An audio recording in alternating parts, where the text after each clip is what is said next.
उस घर में तुलसी बेचैन थी।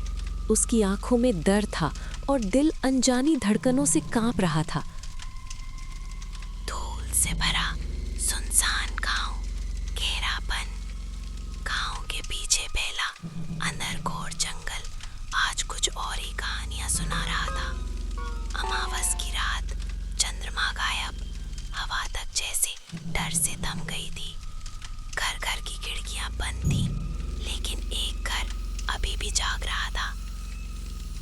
उस घर में तुलसी बेचैन थी। उसकी आंखों में दर्द था और दिल अनजानी धड़कनों से कांप रहा था। सुनते हो नारायण, आज मत जाओ जंगल में। आज अमावस है।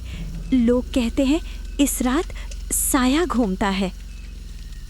लेकिन नारायण अपनी जिद में अडिग था। तुलसी, मुझे लकड़ी लानी ही पड़ेगी। डर मत, मैं जल्दी लौट आऊंगा। गांव की चौपाल पर धर्मू दादा की पुरानी अंगीठी धधक रही थी। उस आग के पास बैठे थे अजय, बंसी और रमेश। सबके चेहरों पर एक ही सवाल लिखा था, आज जंगल में कौन सी हवा बह रही है।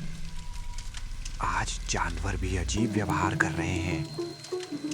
सुनते हो, अमावस की रात साया इंसान का रूप ले लेता है। तभी लालटेन की हल्की चमक में नारायण दिखाई दिया। बेटा, मत जा आज जंगल।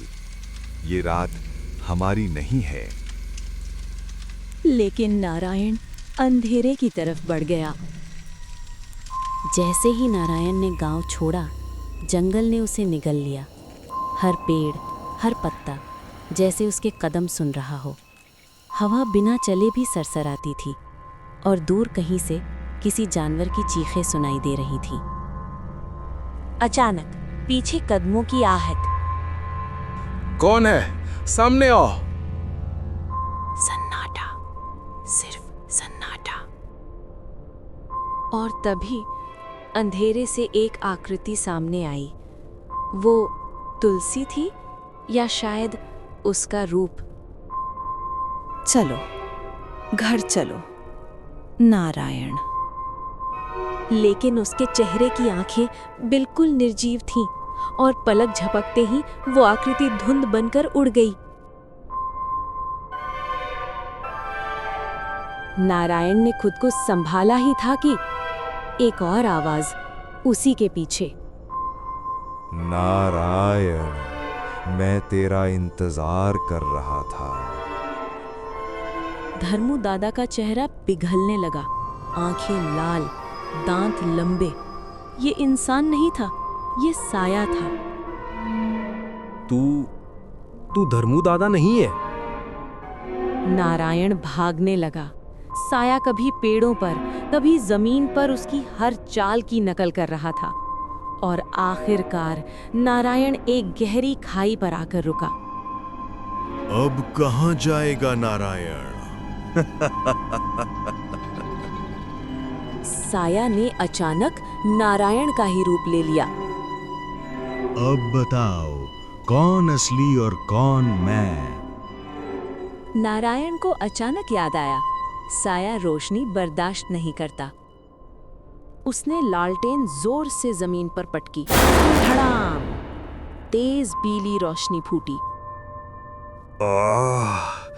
मैं लौटूंगा अगली अमावस पर, नारायण। और साया धुएं में बदलकर गायब हो गया। नारायण थक चुका था, लालटेन बुझ चुकी थी और वो एक पुराने पेड़ के नीचे बैठकर नींद में डूब गया। दूसरी ओर तुलसी ने पूरी रात आंख नहीं बंद की। हर आवाज पर चौंक जाती, हर मिनट डर बढ़ता गया। हे भगवान, नारायण कहाँ रह गए? सुबह होते ही गांव वाले तुलसी को लेकर जंगल पहुंचे। अंधरखोर जंगल में कदम रखते ही हर कोई डर के साए में आ गया। और फिर एक पेड़ के नीचे नारायण दिखाई दिया। सुमन, वो साया तेरे रूप में आया था। धर्मू के रूप में भी। वो मुझे मारने वाला था। धर्मो दादा सन्न रह गए। बेटा, ये जंगल का श्राप है। तू आज बच गया, पर साया फिर आएगा। गांव वाले नारायण को सहारा देकर वापस गहिराबन की ओर लौटने लगे। तुलसी उसके साथ थी, पर नारायण का मन अब भी जंगल की ओर अटका हुआ था। दूसरे दिन की रात के सन्नाटे में नारायण के घर के बाहर हवाएं अजीब तरह से कराह रही थीं। तुलसी सो चुकी थी, पर नारायण को नींद नहीं आ रही थी। उसके कानों में वही जंगल वाली फुसफुसाहटें बार बार गूंज रही थीं। वापस आ नारायण। नारायण का दिल तेज धड़कने लगा। डर अभी भी उसी के भीतर जिंदा था। रात के करीब 12 बजे दरवाजे पर ठक ठक ठक की आवाज आई। नारायण ने कांपते हाथों से दरवाजा खोला। बाहर उसका बचपन का दोस्त खड़ा था, गिजारी। सुना है रात को तुझे जंगल से आवाजें आई। चल आज ही चलते हैं, सच का पता आज ही लगाएंगे। नारायण डर गया, पर गिजारी की जिद के आगे वो मान गया। आधी रात का समय था। चांद बादलों से छिपा हुआ था। जंगल अंधेरे का काला कुआं लग रहा था। दोनों मशाल लेकर अंदर घुसे।